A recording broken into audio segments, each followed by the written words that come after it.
Most of us think that education and intelligence are the keys to success, but the book, The Psychology of Money says that it's not true. Arthur Morgan Housel says that understanding how people act is the key to making money. Welcome to the Financial Flow. Please like and subscribe to our channel and turn on notifications to stay up on our latest videos. First lesson: don't ignore luck. If we look at highly successful people like Bill Gates, we can say that his massive success at Microsoft was due to his business sense and disciplined work ethic. While those might be big reasons for his success, we can't forget that Bill Gates was only one of a million teenagers in 1968 who had access to a school computer. If he hadn't had the chance, he might not have learned enough about computers to have the mass success he did. Housel says that ignoring the fact that luck plays a big role in these success stories can be dangerous because many people try to get rich by copying some of the most successful and accomplished people in the world without having all the pieces. So it doesn't work very often to try to do what they did. Housel says that unique circumstances that led to a person's success are proportional to how special their story is. So instead of focusing on people, Housel says to pay attention to patterns. For example, if many wealthy people did thing A to become wealthy and only one person did thing B, you might have a better chance of being wealthy by doing thing A. To start recognizing these patterns, you need to know who to listen to, which brings us to our next lesson. Number 2. Don't think that being rich means you are wealthy. Households show us another reason why some people don't make enough money. We mix up being rich with a lot of money. He says that being wealthy means you have a lot of money in the bank or in a variety of assets. In other words, wealth is money you haven't used, but can get if you need it. Housel says that it's pretty easy to tell if someone is rich, but you can't really tell if they're wealthy or not. This is because wealth is hard to see. You can see how much a person spent on something, but you can't really see how much money they have in their bank accounts or in their investment portfolios. It's important to know the difference between being rich and being wealthy, because people learn by copying others, and knowing who to copy and who not to copy can help us protect our wealth. Lesson number 3. Having money gives you power over time. Psychologists found something interesting. Having a sense of control is one of the keys to happiness. This is one of the most important reasons to do well financially. When you have the control over your time, you can decide what to do and when to do it. The key word here is control. We don't feel in control of our lives and rebel against it. This is a psychological phenomenon called reactance. This is when our brains try to regain the control we lost or feel we might lose. If you feel reactance, this could be a sign that your natural human behavior is already trying to move you towards control. Understanding that happiness has to do with being in charge, especially of our time, can help us figure out what financial success means to us and what we need to do to get there. Which brings us to our next point. When is enough enough? If we want to be happy, our financial plan is the tool that will help us get there.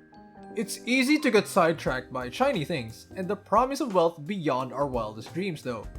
In the world we live in now, the sky is the limit and modern capitalism is great. Something is both making people rich and making them jealous, which is good and bad. Housel says that when people get excited about the promise of a lot of money, but don't have a plan for what they want, they start doing risky things that are often close to being illegal.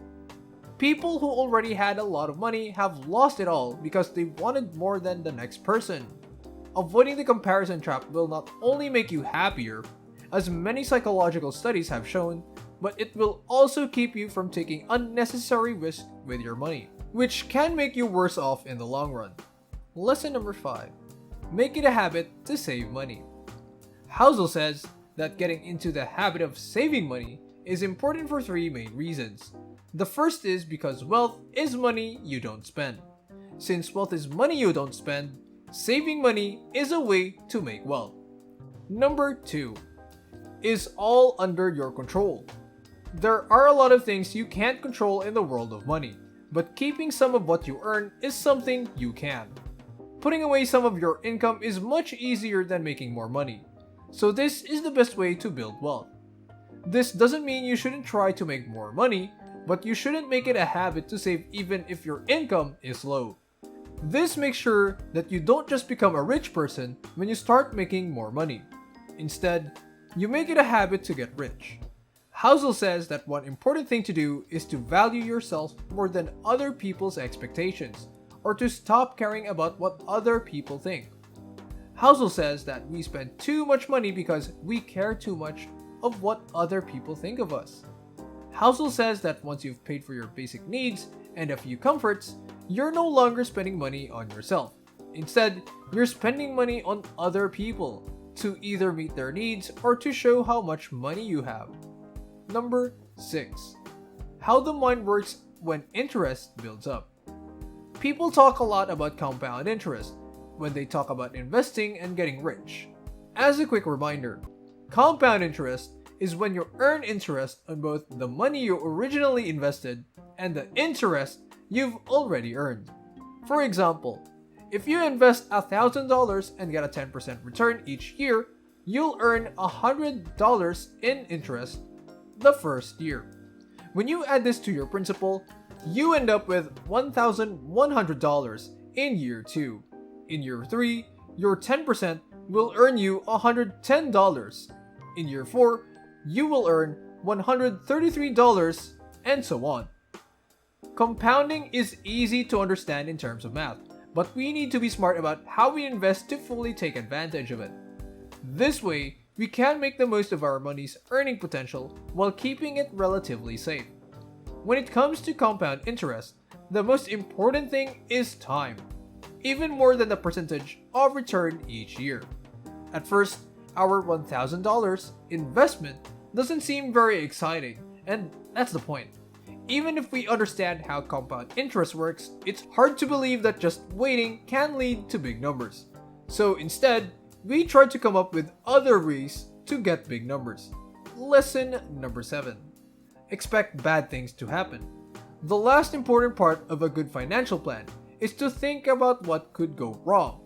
By doing this, you can stay in the market for a long enough time to get the benefits of compounding, which can only happen if you keep your money invested for a long time.